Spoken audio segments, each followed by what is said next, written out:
اور پھر میرے رسول پاک صلی اللہ علیہ وسلم نے یہ بھی کہا کہ اللہ میری طرف سے قبول فرما، میری امت میری اہل بیت کی طرف سے قبول فرما۔ صحابہ جب جانور ذبح کرنے لگتے پہلے یہ دعا پڑھتے، پھر کہتے اللہم تقبل منا کما تقبلتا خلیل کا ابراہیم علیہ السلام وتقبلتا حبیب کا محمد صلی اللہ علیہ وسلم، اے اللہ ہم سے بھی قبول فرما جیسے تو نے حضرت ابراہیم سے قبول فرمائی اور جیسے اپنے حبیب حضرت محمد صلی اللہ علیہ وسلم سے قبول۔ یہ ساری دعا پڑھیں اور جب جانور ذبح کرنے لگے تو پھر پڑھیں بسم اللہ اللہ بسم اللہ اللہ۔ اچھا دو آدمیوں نے ہاتھ رکھا ہوا ہے، دو آدمیوں نے، اب اگر ایک نے بھی نہ پڑھی بسم اللہ اللہ اکبر تو جانور حلال نہیں ہوگا، دونوں کو پڑھنا پڑے گا۔ یہ مسئلہ یاد رکھیں۔ ایک اور بات بھی بتانی ہے آپ کو، وہ بھی آپ نے یاد رکھنی ہے۔ قربانی کے بڑے جانور میں کتنے حصے ہوتے ہیں؟ 7۔ اب 7 حصوں میں 7 کی نیت قربانی کی ہونی چاہیے، 7 کی۔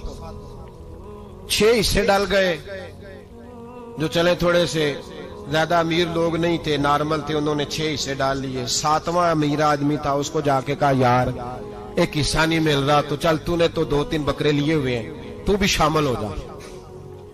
اس نے پہلے تو کہا نہیں یار میں نے اب لے لی ہے، پھر جب اصرار کیا تو کہا چلو ٹھیک ہے بڑے گوشت کا قیمہ کرا لیں گے۔ تو اس طرح کرو ڈال لو میرا بھی حصہ۔ اب 6 کی نیت قربانی کی، 7ویں کی گوشت کی، کسی کی بھی قربانی نہیں ہوگی، گئے سارے۔ اب اس کے لیے شرط کیا ہے کہ اس کو بھی آپ، اصل میں ہمیں مسائل نہیں آتے، نہ ہم سیکھتے ہیں نہ پتہ کرتے ہیں، پھر خرابی ہوتی ہے۔ اب اس سے کہیں کہ یار قربانی سے پہلے اپنی نیت کا اعادہ کر، اپنی نیت کا اعادہ کر، بتا کہ تیری نیت کیا ہے، اور اگر غلط ہے تو صحیح کر لے، تاکہ سب کی قربانی تو بتا۔ یہ جو تو رکھ رہا ہے قربانی تو کس کی قربانی کر رہا ہے؟ دادا جی کے نام کی، ابا جی کے نام کی، اپنے پیر کے نام کی، استاد کے نام کی، یا رسول پاک صلی اللہ علیہ وسلم کے نام، نبی پاک کے نام کی؟ اس سے پوچھیں، اور جو وہ نیت بتائے اس نیت کی دعا ہوگی، اس کی طرف سے کہا جائے گا اے اللہ اس کی طرف سے اسے قبول۔ میری بات کی سمجھ آ رہی ہے میرے عزیزوں کو؟ اور اس ارادے کے ساتھ قربانی، اگر ایک کی بھی نیت خراب ہو گئی تو مسئلہ بگڑ گیا۔ اس لیے ان مسائل کو، اور نبی پاک کے نام کی جو قربانی ہوگی، سبحان اللہ،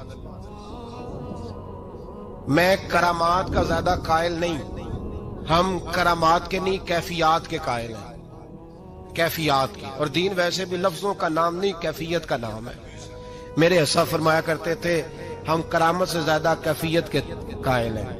اگر مرید ساری زندگی کرامتیں سناتا رہے اور کبھی اسے مدینے جانے کا شوق ہی پیدا نہ ہو، کبھی نبی پاک کے نام پہ آنسو نہ آئے، تو پھر کرامت کا فائدہ نہیں، کیفیت تو ملی نہیں اسے، ہم کیفیت۔ اسی طرح ہم نظرانے کے نہیں نظر آنے کے قائل ہیں۔ تو بھائی یہ یاد رکھ لیں، کیفیت کا نام دین ہے۔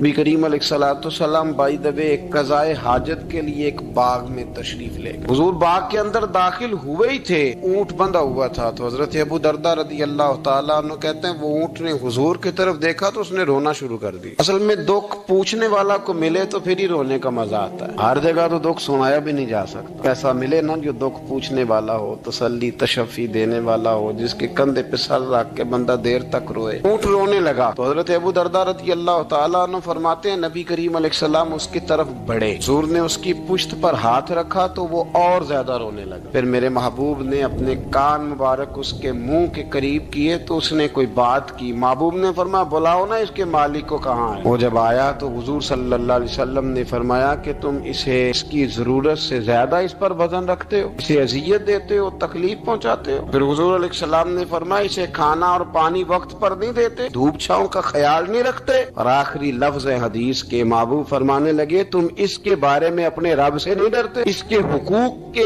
تحفظ کے لحاظ سے تم اللہ کا خوف نہیں رکھتے، وہ تم سے پوچھے گا اس کے بارے میں۔ یہ حدیث حضرت ابو درداء رضی اللہ تعالیٰ عنہ نے سنی ہوئی تھی نا۔ جب آپ کا اپنا وقت وصال آیا نا تو حضرت ابو درداء نے بھی اونٹ رکھا ہوا تھا۔ جناب ابو درداء رضی اللہ تعالیٰ عنہ نے گھر والوں سے بھی معافیاں مانگی، رشتہ داروں سے بھی، دوستوں سے بھی، تو پھر اونٹ کے سامنے بھی جا کے کھڑے ہو کہنے لگے اونٹ دیکھنا اللہ کی بارگاہ میں میری شکایت نہ کر دینا، اس کے حضور کہہ نہ دینا کہ یا اللہ اس نے میرے حق نہیں ادا کیے۔ فرمایا میں نے کوشش کی ہے تیرے حقوق ادا کرنے کی، اور اگر کہیں کمزوری رہ گئی تو مجھ سے درگزر کرنا۔ نہیں، یہ انداز تھا ان لوگوں، جن باتوں کا ہمیں پتہ چل چکا ہے اس پر عمل کی بھی تو کوشش ہونی چاہیے۔ تو میرے عزیزوں، جانوروں کے حقوق میرے نبی کریم علیہ الصلوۃ والسلام نے بیان فرمائے۔ سب سے پہلی بات حضور نے یہ بیان کیا کہ جانور کو گالی نہ دو۔ ایک شخص نے ایک مرغ کو گالی دی تھی تو نبی پاک علیہ السلام نے فرمایا اسے گالی نہ دے، یہ تو تجھے آذان کے لیے بیدار کرتا ہے۔ پتہ نہ کچھ نوابزادوں اور شہزادوں کی نیند خراب کرتا ہے مرغا بھی۔ تو خیر مرغوں نے اذانیں پڑھنی چھوڑ دی۔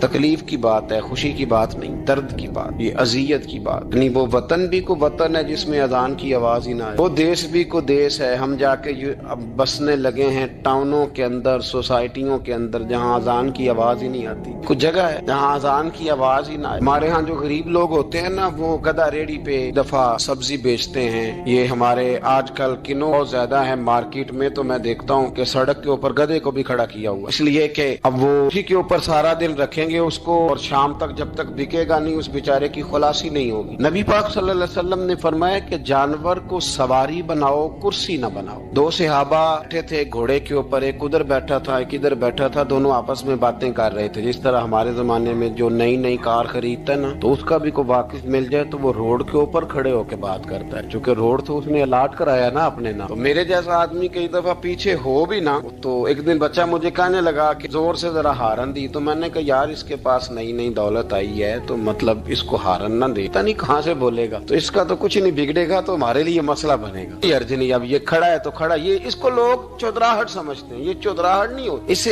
یہ آپ کے کمزور ہونے کی علامت ہے۔ اس طرح چھوٹا آدمی اس طرح کے کام کرتا ہے، بڑے لوگ تو کسی کو تکلیف ہی نہیں دیتے کیونکہ وہ بڑے ہوتے ہیں۔ تو نبی پاک علیہ السلام نے دیکھا دو غلاموں کو، ایک کے گھوڑے کا منہ ادھر ہے دوسرے کا ادھر ہے، تو آپس میں گفت و شنید کر رہے ہیں۔ میرے رسول کریم علیہ السلام نے وہیں تنبیہ فرمائی، حکم دیا، فرمایا سواریوں کو سواریاں بنایا کرو، کرسیاں نہ بنایا کرو، جب تک چلنا ہو اس پر بیٹھو، اور جب بات کرنی ہو تو گھوڑے سے نیچے اترو، پھر بات کرو تو پھر دوبارہ گھوڑے پہ بیٹھو، کہ اس سے اتنا ہی کام لیا جائے جتنا وہ اس کا بوجھ برداشت کر سکے۔ عبداللہ بن مبارک نے کرائے پہ گھوڑا لیا تھا، کرائے پہ سواری لیتے۔ حضرت عبداللہ بن مبارک رحمۃ اللہ تعالیٰ نے ایک شخص سے کرائے پہ گھوڑا لیا کہ مجھے فلاں سفر پہ جانا ہے تو گھوڑا کرائے پہ دے دو۔ اس نے کہا جی کس نے جانا ہے؟ تو آپ فرمانے لگے میرا وجود دیکھ لے، میں نہیں جانا ہے۔ طے ہو گیا، آپ نے گھوڑا اس سے لے لیا۔ جب آپ جانے لگے تو ایک آدمی رستے میں ملا، کہنے لگا حضور کوفے جا رہے ہیں؟ فرمایا ہاں۔ کہنے لگا یہ میرا خط بھی لے جائیے گا، یہ میرا خط ہے، اتنا وزن ہوتا ہے خط کا، یہ میرا خط ہے، فلاں آدمی کو دیجیے گا۔ تو آپ فرمانے لگے تو میرے ساتھ واپس چل گھوڑے کے مالک کے پاس، اگر وہ اجازت دے گا یہ سفر گھوڑے پہ زیادہ رکھنے کا تو میں رکھوں گا، اگر وہ اجازت نہیں دے گا تو میں نہیں رکھوں گا۔ تو وہ آدمی کہنے لگا حضور اتنی چھوٹی باتوں کا کیوں خیال رکھتے ہیں؟ عبداللہ بن مبارک فرمانے لگے اس لیے کہ میں رحمت للعالمین نبی کا ماننے والا ہوں، میرے رسول پاک علیہ السلام رحمت للعالمین ہے، تو میں اتنا بھی ظلم جانور پر کر سکتا ہوں، میں پہلے اجازت لوں گا اس کے مالک سے، اس کے بعد پھر میں آگے جاؤں گا۔ تیسری بات حضور علیہ السلام نے فرمایا جو جانور جس مقصد کے لیے پیدا کیا گیا اسے وہی کام لینا، دوسرا کام نہیں لینا، جس مقصد کے لیے پیدا کیا گیا۔ گھوڑا،